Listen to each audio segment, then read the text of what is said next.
At my sister's engagement party, my innocent 10-year-old daughter accidentally spilled red punch on her dress. My sister snapped and slapped her so hard she hit the ground crying in front of 230 guests. Before I could react, my parents did something even worse. But I warned them they'd regret it, and just 10 minutes later, I got a call from my dad, his voice shaking because, here's the thing about family, you think you know them. You think there's a line they'd never cross. But I stood there, watching my own sister, Melissa, slap my 10-year-old daughter across the face, a single, horrifying sound that echoed through the opulent country club and shattered any illusion of family I still held. In that moment, everything changed. You know, life for me and my amazing Emily hasn't exactly been a fairy tale. 7 years ago, when Emily was barely 3, her dad, Daniel, just walked out. Said he wasn't ready for parenthood. Just like that, gone. So, it's been me, Rachel Williams, 34, single mom, elementary school teacher, figuring out how to be both mom and dad while juggling lesson plans and parent-teacher conferences. Every single day is this delicate balancing act, stretching my modest salary to give Emily everything she needs. But despite all that, we built this beautiful life together. Our little 2-bedroom apartment became our sanctuary, filled with Emily's colorful artwork, photos from our adventures. We had our traditions, Sunday pancake mornings, monthly movie nights with homemade popcorn, summer picnics at the park. Our bond? It just grew stronger every year. My sister Melissa, though, she lived in a completely different reality. 2 years younger than me, she was always our parents' golden child. I got practical gifts and lectures on responsibility. Melissa got designer clothes and endless praise for her ambition. When I struggled, working part-time jobs to pay for college, our parents fully funded Melissa's elite private university education without a second thought. After graduation, she landed a prestigious marketing job through my dad's connections, and her career just skyrocketed. Every single family gathering became an unspoken competition. Melissa's promotion versus my stable, modest teaching career. Her luxury apartment versus my cozy rental. Her exotic vacations versus our weekend trips to the beach. My parents never explicitly said they were disappointed in my choices, but their glowing pride in Melissa's achievements, it spoke volumes. Then James Sullivan entered the picture.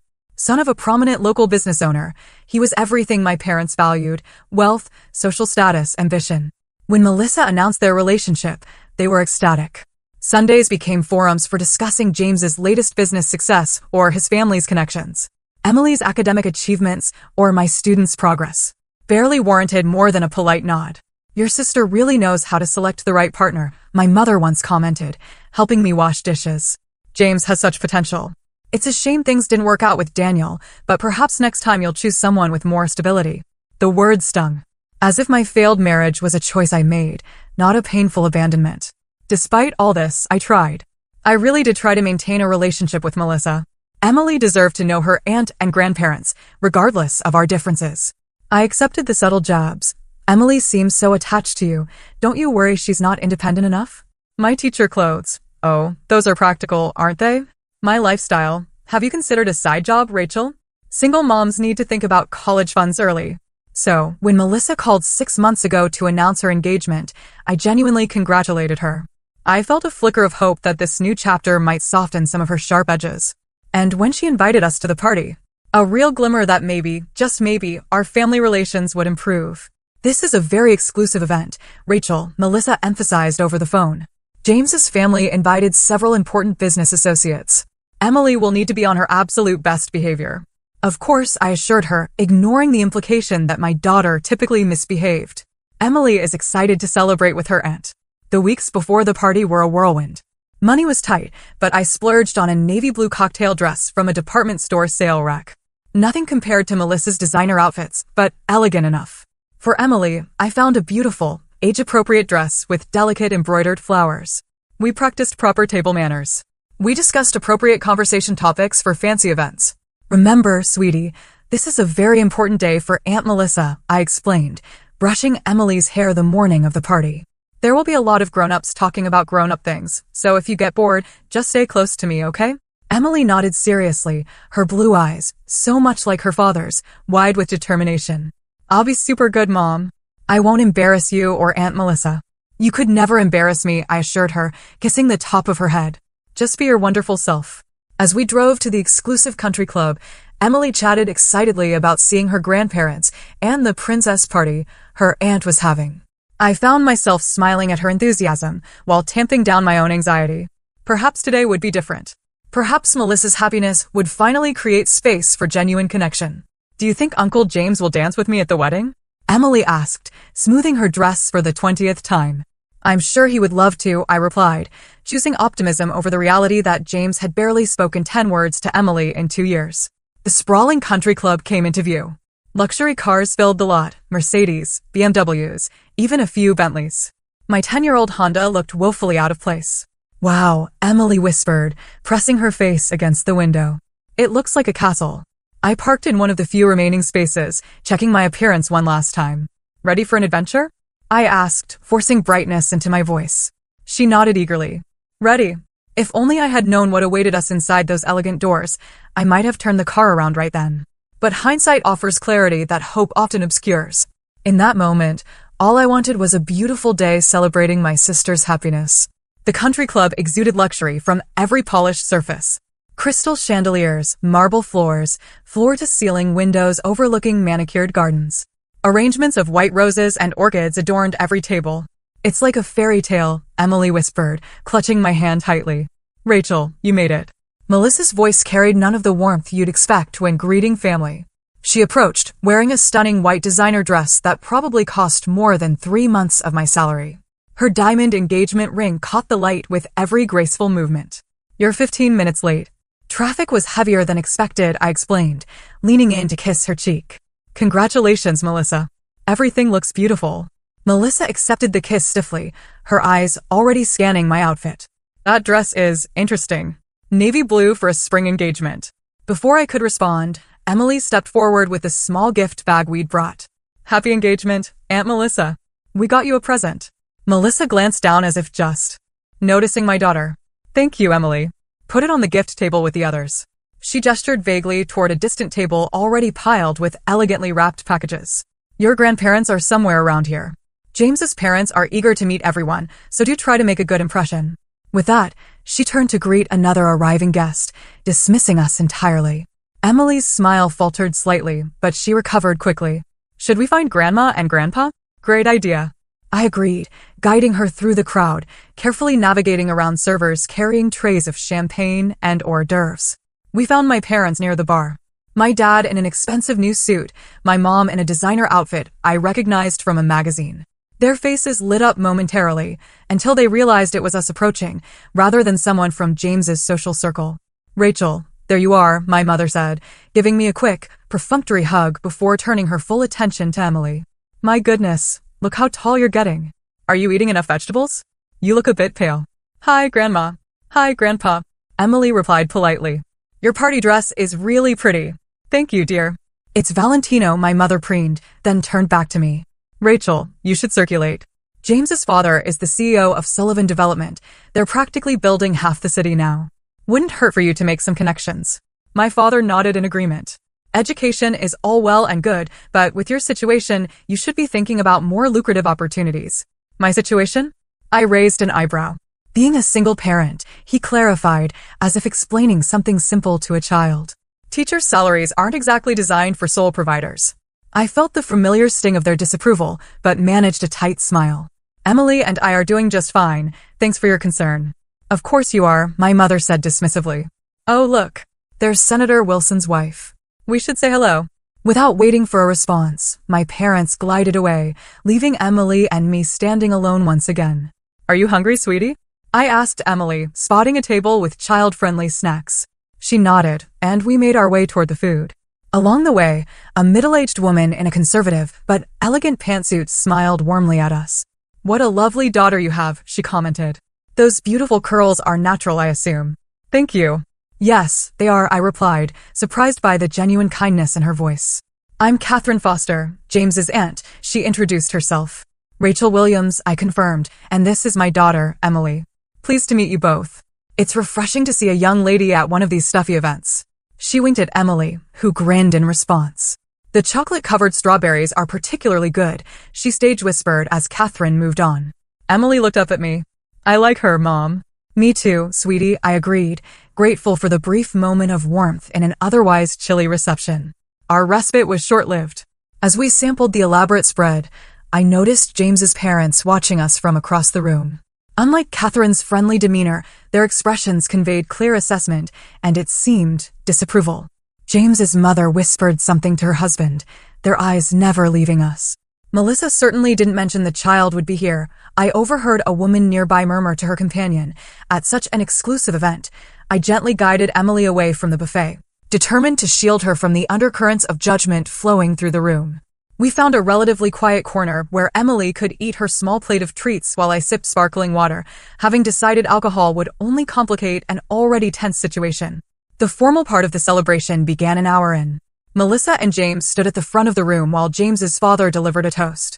He spoke glowingly about James's accomplishments, Melissa's perfect fit into their family, and the bright future ahead. Not once did he mention Melissa's family, despite my parents standing proudly at the front. When the toast concluded with enthusiastic applause, Melissa took the microphone.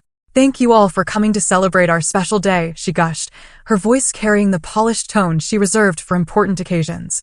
"James and I are so blessed to be surrounded by such wonderful people who have shaped our lives." She proceeded to thank James's parents for their guidance, her colleagues for their support, and finally, our parents for always pushing her to reach higher. Throughout her speech, her eyes never once drifted to the corner where Emily and I stood watching. As servers circulated with trays of champagne for another toast, Emily tugged at my sleeve. "Mom, may I please get some more punch?" she whispered, noting her empty glass. "Of course," I replied. "Let's find the beverage table." We made our way carefully through the crowd. Emily walked slowly, conscious of navigating between groups of adults. I watched her with pride. Despite being the only child at an adult event, she was handling herself with remarkable poise. The punch bowl stood on a table draped in white linen, surrounded by crystal glasses. I helped Emily fill a glass with the bright red liquid, cautioning her to be careful. "2 hands, okay? It's crowded in here." "I will, Mom," she promised, concentrating intently on the full glass. As we turned to head back to our corner, a large man, gesturing animatedly while telling a story, stepped backward without looking. His elbow caught Emily's shoulder, throwing her off balance. What happened next seemed to unfold in slow motion, yet too quickly for me to prevent it. The collision was subtle, just a bump really, but enough to send ripples through the red punch in Emily's carefully held glass. As she stumbled sideways, the crimson liquid sloshed over the rim, creating an arc through the air before landing with startling precision on the white fabric of Melissa's designer dress. The splatter pattern bloomed like a gruesome flower across my sister's midsection, droplets extending outward in a spray. For one frozen moment, the entire room fell silent. The background music suddenly too loud in the absence of conversation. Emily regained her balance and looked up, her expression shifting from confusion to horror as she registered what had happened. The man who had bumped her had already moved on, unaware of the chain reaction he had triggered. "I'm so sorry, Aunt Melissa." Emily gasped, her voice small but distinct in the unnatural quiet. "It was an accident." Melissa stared down at her ruined dress. Her perfectly made-up face transitioned through emotions like a rapidly spinning color wheel, shock, disbelief, and then settling on pure fury. Her eyes, so similar to mine in color, but with none of the warmth, fixed on Emily with an intensity that made my daughter shrink back. "You little brat." The words exploded from Melissa, her voice unrecognizable with rage.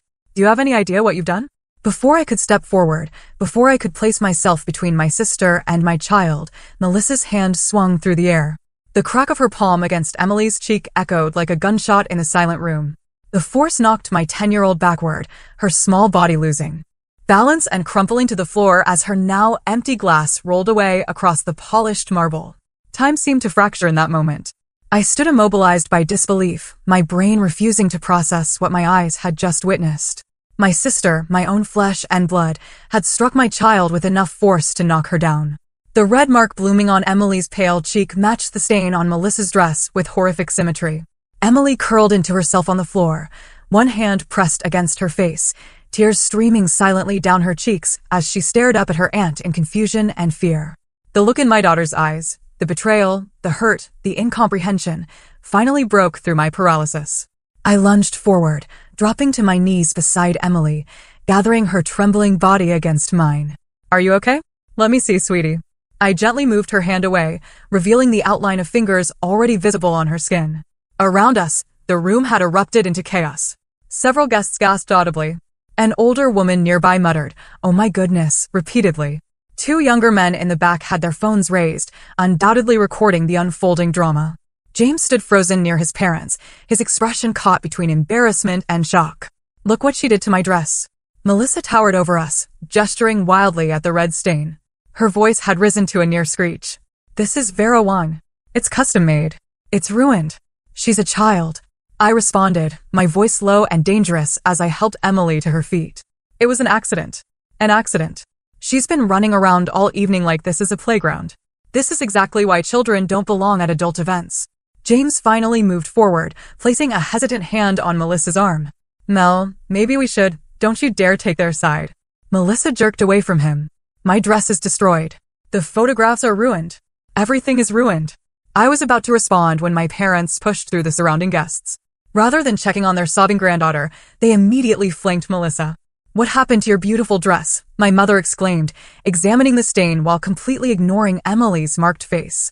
My father turned to me, his expression thunderous. "Rachel, this is exactly why you shouldn't have brought a child to an adult event. Some occasions aren't appropriate for children, especially ones who haven't been taught proper behavior."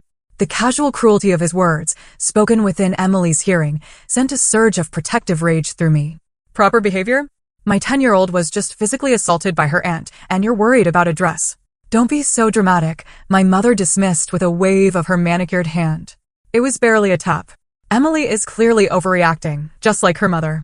Emily pressed herself against my side, her small body still shaking with silent sobs. The red mark on her cheek had darkened, the outline of fingers unmistakable. "Your sister's engagement party is ruined because your clumsy daughter couldn't be careful with her drink," my father continued, his voice carrying to the captivated audience surrounding us. "This is what happens when children are raised without proper discipline." Something cold and clarifying washed over me at his words. The pattern I had accepted my entire life, the favoritism, the criticism, the emotional manipulation, suddenly appeared with crystalline clarity. And now it wasn't just affecting me, it was threatening to damage my daughter. Emily was bumped by another guest, I stated evenly. She apologized immediately. And in response, her adult aunt physically struck her with enough force to knock her to the ground. "That's not a tap. It's assault on a minor."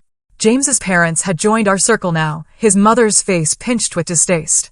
"Perhaps it would be best if you took your daughter home," she suggested with faux concern. "She seems upset, and we wouldn't want to further disrupt Melissa and James's special celebration." "Yes, Rachel," Melissa added, still focused entirely on her stained dress. "Take your brat and go. You've done enough damage for one day." "Damage," I repeated incredulously. Emily accidentally spilled punch. "You deliberately hit a child." Two venue security personnel approached our group, clearly summoned by someone concerned about the escalating situation. "Is there a problem here?" the taller one asked, his gaze moving between my furious sister and my tearful daughter. "Yes," Melissa answered before I could speak. "My sister and her daughter are causing a scene and need to leave." The security guard looked to me, taking in Emily's reddened face and obvious distress. His expression softened slightly. "Ma'am, would you like to step outside for a moment?" I recognized the opportunity he was offering, a chance to remove Emily from this toxic situation, to spare her further trauma. But something inside me rebelled against the idea of slinking away while my family continued to dismiss and justify violence against my child. "No," I replied firmly, feeling Emily straighten slightly beside me at my tone. "We won't be leaving. But I would like to report an assault." The word assault hung in the air like a thunderclap. Several nearby guests who had been pretending not to eavesdrop stopped maintaining the pretense, turning fully toward our family drama. Melissa's face flushed deep red, clashing with the punch stain on her dress. "Assault?" she sputtered. "Are you insane?" It was a slap. She ruined my dress. The security guard's demeanor shifted, becoming more alert. "Ma'am, did someone strike the child?" he asked me directly. "Yes," I confirmed, my arms still protectively around Emily's shoulders. My sister slapped my daughter across the face hard enough to knock her to the ground, as you can see from the mark on her cheek. "This is ridiculous," my mother interjected. "Family discipline is not assault." Rachel has always been prone to exaggeration. A memory flashed through my mind, being 10 years old myself, accidentally breaking one of my mother's decorative plates while dusting. The subsequent lecture about responsibility and disappointment had lasted for days. But when Melissa broke a vase the following year, throwing a tantrum, it was quickly dismissed as just an accident. Family discipline? I echoed, my voice steady despite the trembling in my hands. Emily is my daughter, not Melissa's. No one has the right to strike her, family or otherwise. You've always been jealous of your sister, my father accused, his voice dropping to a harsh whisper as he became aware of the audience. Even on her special day, you had to find a way to make it about you. I'm not the one who created a scene by slapping a child, I countered. The security guard cleared his throat. Perhaps we should continue this conversation in a private room. There's nothing to discuss, Melissa declared. Rachel and her daughter need to leave now. James finally found his voice, stepping forward with an uncomfortable expression. Melissa, maybe we should all take a moment to calm down. Don't you start too. Melissa rounded on him. This is supposed to be our day. My sister brings her undisciplined child who ruins my designer dress, and somehow I'm the villain. She hit a child, James, I said quietly. Is that the kind of person you want to marry? James's father stepped forward, his imposing presence intended to intimidate. Young lady, I suggest. You reconsider your accusations. The Sullivan family has significant influence in this community.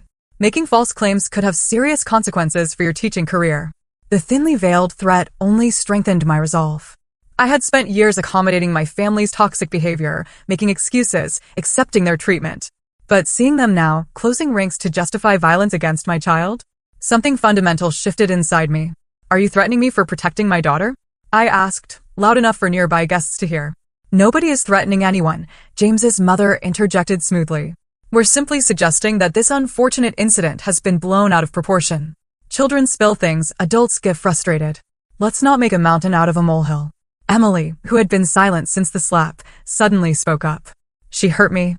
Her small voice carried surprising strength. I said I was sorry about the dress, but she hit me really hard. My heart swelled with pride at her courage, even as it broke at the tremor in her voice.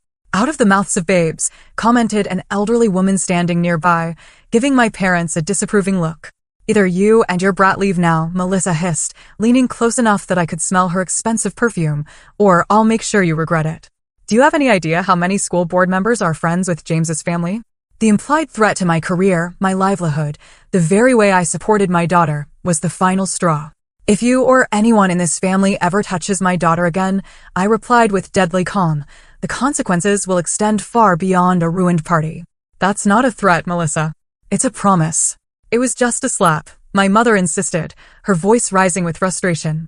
Stop being so dramatic, Rachel. You're embarrassing us in front of everyone. Embarrassing you? I laughed, without humor.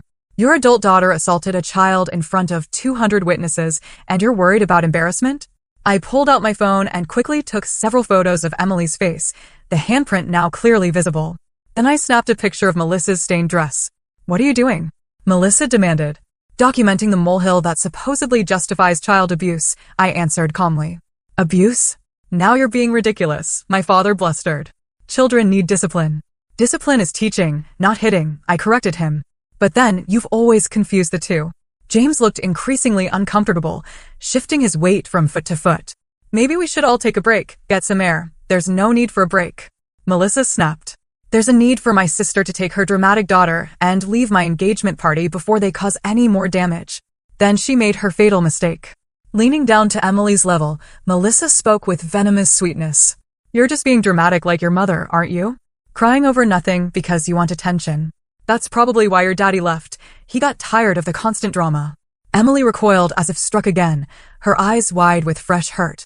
In that moment, watching my daughter's heart break under the weight of such calculated cruelty, something inside me hardened into diamond-sharp clarity. I had endured decades of my family's emotional abuse. I had accepted their criticisms, their comparisons, their conditional love. But I could not, allow them to inflict that same damage on my daughter. With perfect calmness, I reached into my purse and took out my phone again. What are you doing now? Melissa demanded as I unlocked my phone screen.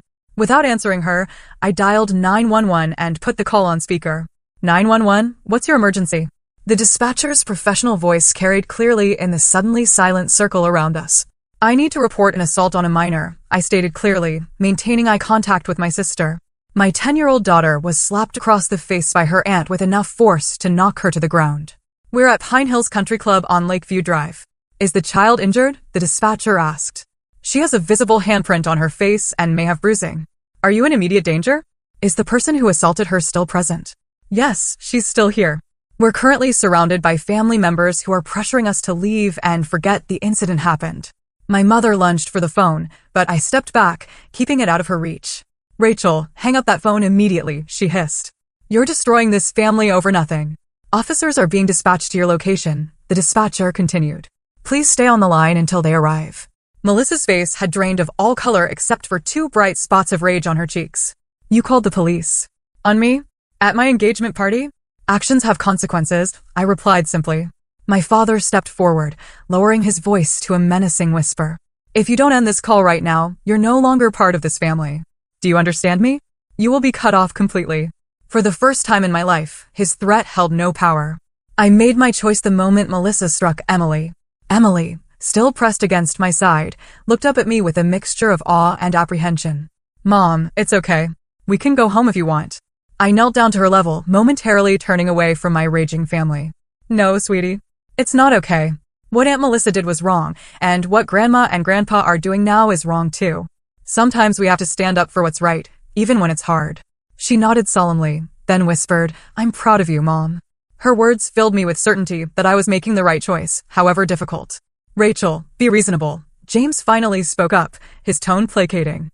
I'm sure we can resolve this without involving the authorities. What if, he lowered his voice, what if we could help with Emily's college fund?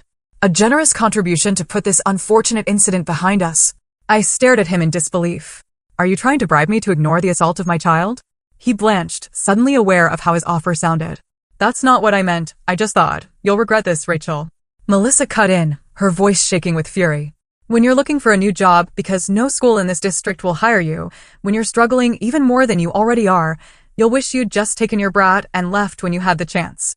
Several guests had begun edging toward the exit, clearly uncomfortable. Others lingered, some openly recording with their phones. I realized with grim satisfaction that Melissa's behavior would be documented regardless of what happened next. Through the crowd, I noticed a familiar face, Catherine Foster, James's aunt, who had been kind to Emily earlier. Unlike the others, she was watching the scene with a particular intensity, her eyes moving between Emily's marked face and Melissa's furious expression. When our eyes met, she gave me a small, approving nod. The police are on their way, ma'am, the dispatcher's voice reminded us from the phone. Are you and the child in a safe location? We're surrounded by witnesses, I confirmed. We're not in immediate danger. Less than 10 minutes later, 2 uniformed officers entered the ballroom, guided by one of the security guards. The festive atmosphere had completely dissolved, replaced by tense clusters of guests discussing the drama in hushed tones. My parents and Melissa had moved slightly away from us, huddled with James and his parents in intense conversation. The first officer, a woman in her 40s with a nameplate reading, Officer Lopez, approached us directly. Ma'am, I understand you reported an assault on a minor. Yes, I confirmed. My daughter, Emily, was slapped by my sister after accidentally spilling a drink. Officer Lopez knelt to Emily's level, her voice gentling. Hi there, Emily. My name is Officer Lopez. Would it be okay if I took a look at your face? Emily nodded, turning her cheek to show the still visible handprint. The officer examined it without touching, then took out her phone. Would it be all right if I take a picture of this? It will help us document what happened. After receiving permission, she photographed Emily's face from several angles, then stood to address me again. Can you tell me exactly what happened? I recounted the incident in detail while the second officer took notes. As I spoke, Officer Lopez occasionally glanced toward where my family stood watching, their expressions ranging from fury, Melissa, to controlled panic, James's parents, to discomfort, my own parents. There are multiple witnesses, I concluded, and several people were recording video after it happened. Recordings would be very helpful, Officer Lopez confirmed. Do you know who might have footage? A voice spoke up from behind us. I do. Catherine Foster stepped forward, her phone in hand. I started recording when I saw the confrontation escalating. I captured the aftermath and all the threats made against Rachel and her daughter. Threats? The second officer asked sharply. Threats to her employment, suggestions that the family would cut her off, implications that the Sullivan family's connections would make trouble for her, Catherine elaborated. I'd be happy to provide my contact information and send you the video. While the officers collected Catherine's information, I saw Melissa and my parents engaged in heated whispers. James looked increasingly uncomfortable, running a hand through his hair repeatedly as his parents spoke urgently to him. When the officers approached my sister's group, the transformation was immediate. Melissa's rage morphed into tearful distress. Officers, there's been a terrible misunderstanding, she began, her voice catching dramatically. It was just a reflexive reaction to having my expensive dress ruined. I would never intentionally hurt my niece. Regardless of intent, you struck a child, Officer Lopez stated flatly. According to multiple witnesses, with enough force to knock her down. It was barely a tap, my mother insisted. Children these days are so sensitive. In our day, a little discipline was normal. Ma'am, hitting a child hard enough to leave a visible mark isn't discipline. It's assault, the officer replied. And as I understand it, the child isn't even your daughter to discipline. My father tried a different approach. Officers, surely we can handle this as a family matter. My oldest daughter tends to overreact. There's no need for this to go any further. Sir, when we receive a report of assault on a minor, we are obligated to investigate fully, Officer Lopez explained patiently.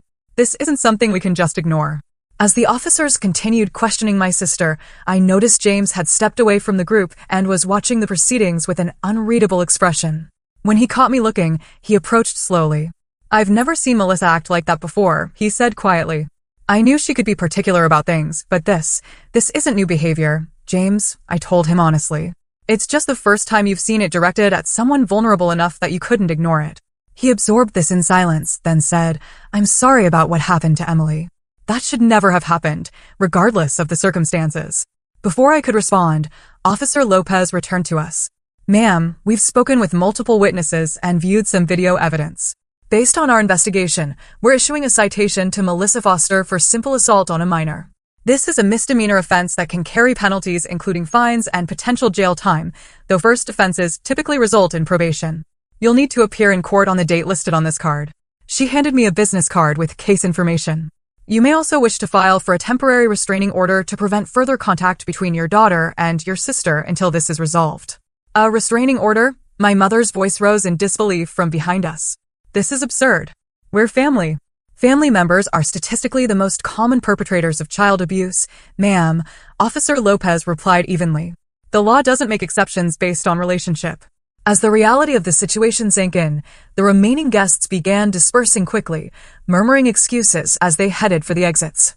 James's parents were engaged in intense conversation with the event coordinator, likely trying to control the damage to their social standing. You've ruined everything. Melissa spat as an officer handed her the citation. I hope you're satisfied. No, Melissa, I replied calmly. I'm not satisfied. I'm heartbroken that my sister would hurt my child and that our parents would defend that behavior. But I am at peace with my decision to protect Emily, even if it costs me my relationship with all of you. As we prepared to leave with a police escort, Emily looked up at me. Mom, are Grandma and Grandpa going to hate us now? I considered sugarcoating the truth, but decided my daughter deserved honesty. They're very angry right now, sweetie, but we did the right thing. Sometimes standing up to bullies is hard, especially when those bullies are people we love. Like you stood up to Aunt Melissa? She asked. Yes, I nodded. And you were so brave too, telling the truth even though it was scary. As we walked to our car, Emily squeezed my hand. Mom, she said thoughtfully, sometimes family can be the worst bullies, can't they? Looking down at her wise young face, I felt a surge of determination that she would never again be made to feel that her worth was conditional on someone else's approval. Not even family. Yes, they can, I agreed. But we don't have to accept being bullied. Not by anyone. The drive home was quiet, both of us processing the enormity of what had happened. Halfway home, Emily broke the silence. I'm sorry about Aunt Melissa's dress, she said in a small voice.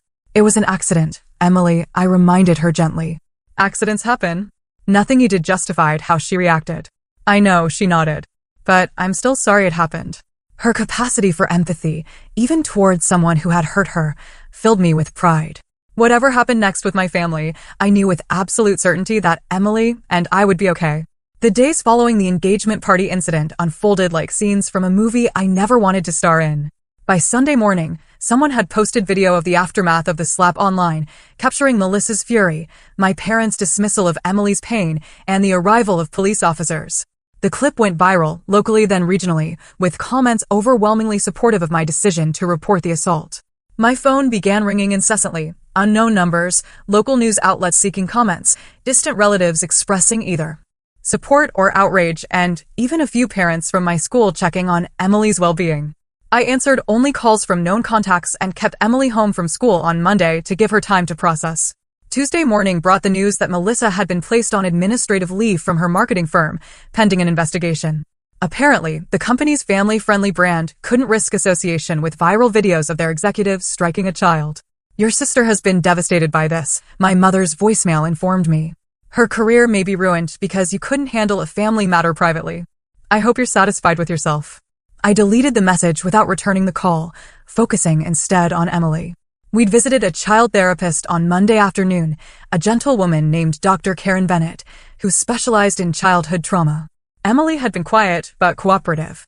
Children are remarkably resilient, Dr. Bennett had assured me afterward. What matters most is that Emily sees you standing up for her, validating her feelings, and ensuring there are consequences for harmful behavior, even when that behavior comes from family members. On Wednesday, I returned to my classroom, prepared for awkward questions, but finding unexpected support instead. The principal, Dr. Natalie Washington, called me into her office first thing. "Rachel, I want you to know the school district fully supports you," she stated firmly. "We've received a few calls from people claiming to be concerned about your judgment, but we recognize attempted intimidation when we see it. Your personnel file has been temporarily restricted to administrative access only, just as a precaution." Her words confirmed my suspicion that James's family had already begun leveraging their connections, but her support lifted an enormous weight from my shoulders. "Thank you," I managed, fighting back tears of relief. I was worried. "Don't be," Dr. Washington said firmly. "Your teaching record is exemplary, and you did exactly what we train our staff to do, report suspected child abuse, even when it comes from family members." Emily returned to school on Thursday, nervous but determined. Her teacher, Mrs. Garcia, contacted me midday to let me know things were going well. Some kids asked about the fading bruise on her cheek, but Emily handled it beautifully. She just said there was a family problem that her mom helped fix and then changed the subject. That afternoon, I received an unexpected email from Catherine Foster, James's aunt who had provided video evidence to the police. "Rachel, I wanted to check on you and Emily. What happened at the party was inexcusable, and I admire your courage in standing up for your daughter. I should mention that James has postponed the wedding indefinitely. He told his parents he needs time to reconsider. If you need anything at all, please don't hesitate to contact me." I read the email twice, feeling a complex mixture of emotions. While I took no pleasure in Melissa's relationship troubles, I couldn't help but feel that James was seeing my sister's true colors before making a lifetime commitment. Friday afternoon brought another development, a certified letter from my parents' attorney, threatening to contest the restraining order I'd filed to keep Melissa away from Emily. The letter included thinly veiled threats about family matters being aired in public and consideration of Emily's long-term interests. I forwarded the letter to the affordable legal aid attorney I'd consulted, who replied promptly, "This is intimidation, nothing more. The temporary restraining order has already been granted. Given the evidence and witness statements, the judge is likely to approve the permanent order at next week's hearing." Throughout the tumultuous week, my concern remained focused on Emily. Each night we maintained our bedtime routine, reading together, talking about our day, and sharing things we were grateful for. Despite everything, Emily consistently mentioned being grateful for having a mom who protects me, words that simultaneously healed and broke my heart. The following Tuesday, we appeared in family court for the restraining order hearing. I had prepared Emily for seeing her grandparents and possibly Melissa, but when we arrived, only my parents were present with their attorney. Melissa had apparently decided not to attend. The respondent's absence does not prejudice these proceedings, the judge noted, reviewing the file. We have substantial evidence, including photographic documentation of injury to the minor, video recordings of the aftermath, and multiple witness statements. My parents sat stiffly in their formal attire, occasionally whispering to their attorney, but never once looking directly at Emily or me. The proceedings were mercifully brief. The judge reviewed the evidence, asked a few clarifying questions, and then granted a 1-year restraining order, prohibiting Melissa from contacting Emily in person, by phone, through social media, or through third parties. As we left the courtroom, my father finally approached us, his attorney hovering anxiously nearby. "Rachel, this has gone far enough," he began, his voice slow. "Your sister's job is in jeopardy. Her engagement is on the rocks. Are you happy now?" I positioned myself slightly in front of Emily. "Dad, those are consequences of Melissa's actions, not mine. I'm not happy about any of this.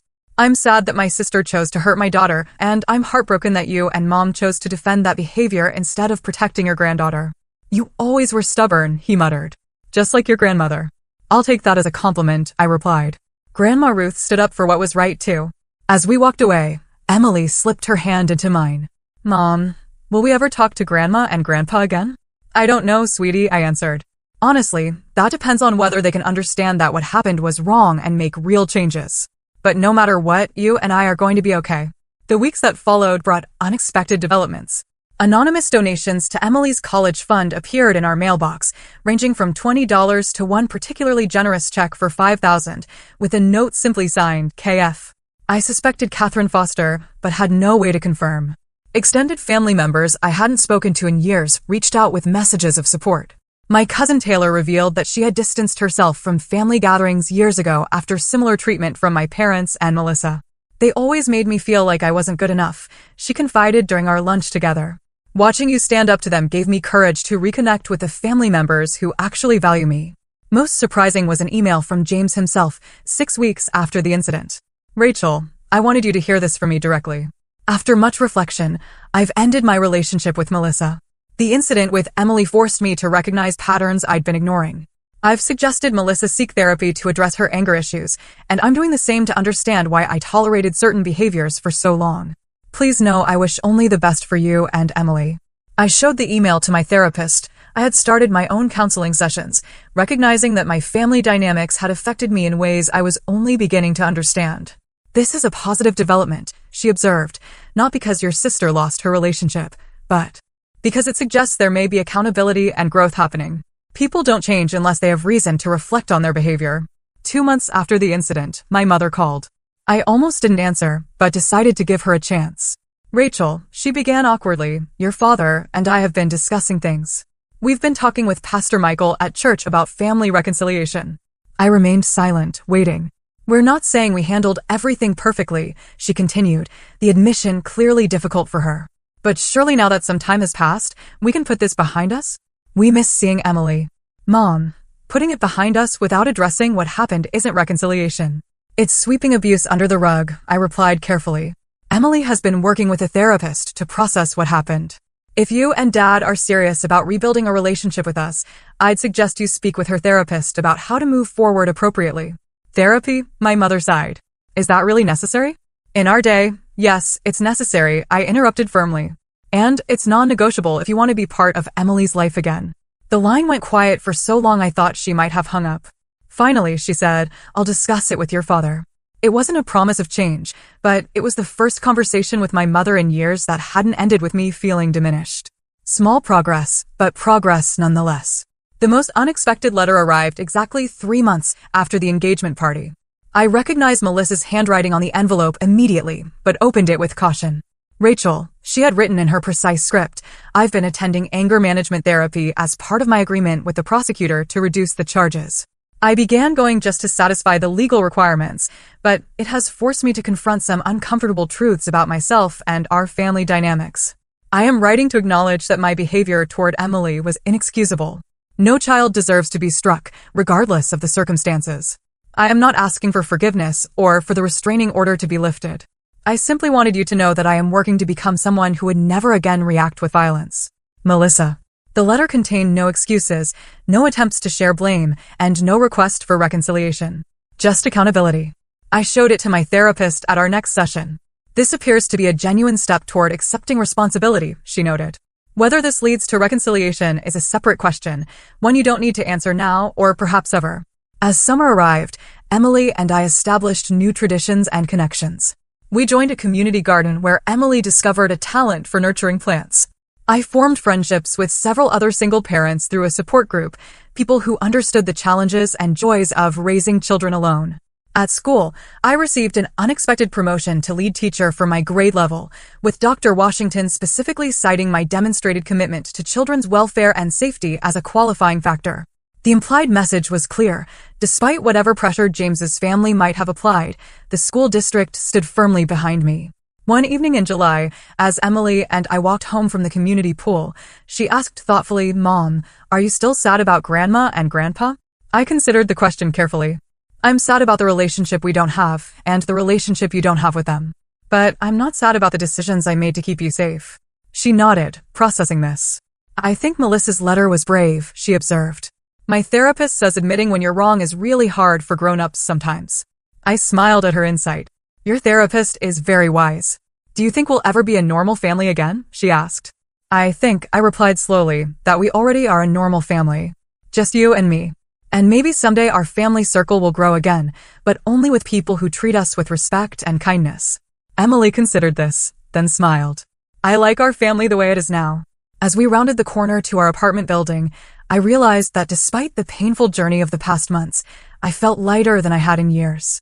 The constant weight of seeking approval from people who would never truly give it had been replaced by the simple certainty that Emily and I were enough, just as we were. 6 months after the engagement party incident, Emily and I settled into a new normal that felt healthier than the family dynamic I had accepted for most of my life. Our small apartment remained our sanctuary, but it no longer felt like a place we needed to defend against criticism. Instead, it became a gathering spot for new friends who appreciated us exactly as we were. Emily's recovery from the trauma progressed steadily under Dr. Bennett's gentle guidance. The physical mark from Melissa's slap had faded within days, but the emotional impact required more time to heal. Through play therapy and art expression, Emily processed her feelings about that day and the family upheaval that followed. She's doing remarkably well, Dr. Bennett assured me during one of our parent consultations. Children are incredibly resilient when they have a secure attachment to at least one caring adult who consistently puts their well-being first. Emily knows, without question, that you will protect her, and that security is powerful medicine. My own therapy journey proved more challenging. Decades of family dynamics don't unravel easily, and I struggled with lingering guilt about breaking up the family, despite knowing I had made the right choice. You didn't break up your family, my therapist reminded me regularly. You set a boundary against harmful behavior. Others chose not to respect that boundary. There's a significant difference. Gradually, I learned to recognize and challenge the patterns of thought instilled by years of subtle emotional manipulation. I stopped apologizing for taking up space, for having needs, for protecting my child. I began to trust my own judgment without seeking external validation. The legal consequences of Melissa's actions eventually resolved with her accepting a plea deal, 6 months of probation, completion of an anger management program, and community service hours at a children's advocacy center. The irony of the assignment wasn't lost on me, but I hoped the experience might foster genuine growth. My parents' journey toward reconciliation progressed in fits and starts. After initially refusing, they eventually agreed to meet with Emily's therapist to discuss appropriate boundaries for rebuilding a relationship with their granddaughter. The first session was tense, with my father particularly resistant to the framing of Melissa's behavior as abusive. In my day, discipline was expected, he insisted. Children had consequences for their actions. Mr. Williams, Dr. Bennett replied calmly, there's an important distinction between discipline, which teaches, and punishment, which simply hurts. What happened to Emily wasn't discipline by any definition. It was an adult losing control and physically harming a child who had already apologized for an accident. My mother surprisingly nodded slightly at this. Later, she confided that their pastor had been helping them understand the difference between old-school parenting and behavior that crossed into abuse. Progress came slowly. We established strictly supervised visits, short encounters in public places like parks or restaurants, always with me present. My parents were clearly uncomfortable with the constraints, but complied with the boundaries I set. For Emily's birthday, they gave her a handmade card with a heartfelt note that made no excuses, but simply expressed love and a desire to be better grandparents. Melissa and I maintained distance, respecting the restraining order that would remain in effect for a full year. Through our parents, I learned she had indeed completed her anger management program and continued with private therapy afterward. She had found a new job at a smaller firm, accepted the professional setback, and appeared to be genuinely reflecting on her behavior patterns. In an unexpected development, Catherine Foster, James's aunt, who had supported us at the engagement party, became a mentor and friend. A retired family court judge, she provided both legal guidance and personal support as we navigated the aftermath. I watched my nephew almost marry into a family dynamic that mirrored my own first marriage, she confided over coffee one afternoon. Seeing you stand up to protect Emily gave me hope that cycles can be broken. James himself moved to another state for a job opportunity, but sent a kind email checking on Emily's well-being before he left. Your courage that day helped me find mine, he wrote. I'll always be grateful for that wake-up call, painful as it was. At school, Emily blossomed. Her teacher reported she had become more assertive in positive ways, standing up for classmates who were teased, volunteering for leadership roles, speaking confidently during presentations. The timid child who had once worried about embarrassing adults had been replaced by a girl who understood her own worth. My professional life flourished as well. The promotion to lead teacher brought new responsibilities and opportunities that stretched my capabilities. Rather than shrinking from challenges as I might have before, I leaned into them, discovering strengths I hadn't recognized in myself. Months into the school year, Emily came home excited about a class project on everyday heroes. "Mom, I'm writing about you," she announced as she unpacked her backpack. "Miss Garcia said we should pick someone who shows courage in regular life, not like superheroes with special powers." "That's very sweet, honey," I replied, touched but slightly uncomfortable with the spotlight. "But there are lots of heroes you could write about. Firefighters, doctors, military personnel." Emily shook her head decisively. "Those are important jobs, but I want to write about how you stood up to Aunt Melissa and Grandma and Grandpa when they were being bullies, even though it was really hard because you love them." Her clear-eyed assessment of what had happened and her recognition of the complexity of standing up to family left me momentarily speechless. The resulting essay, titled "My Mom, My Hero," earned an A+ and a special commendation from her teacher. More importantly, it demonstrated Emily's processing of the traumatic event into a narrative of protection and courage rather than victimhood. On the 6-month anniversary of the incident, Emily suggested we create a new tradition. "Let's have a courage celebration," she proposed, not to remember the bad parts, but to celebrate standing up for what's right, even when it's scary. We marked the occasion with a special dinner and small gifts symbolizing bravery, a lion bookmark for Emily, an arrow-shaped pendant for me. As we ate chocolate cake for dessert, Emily asked thoughtfully, "Do you think Aunt Melissa will ever be part of our family again?" I considered the question carefully. "I don't know, sweetie. That would depend on many things: her continuing to work on her anger, a genuine understanding of why what she did was wrong, and most importantly, your comfort and feelings about it. We don't have to decide that now or maybe ever." She nodded, accepting the honest answer. "I think I might be okay with seeing her someday, but not yet. And only if you're there too." "There's no rush," I assured her.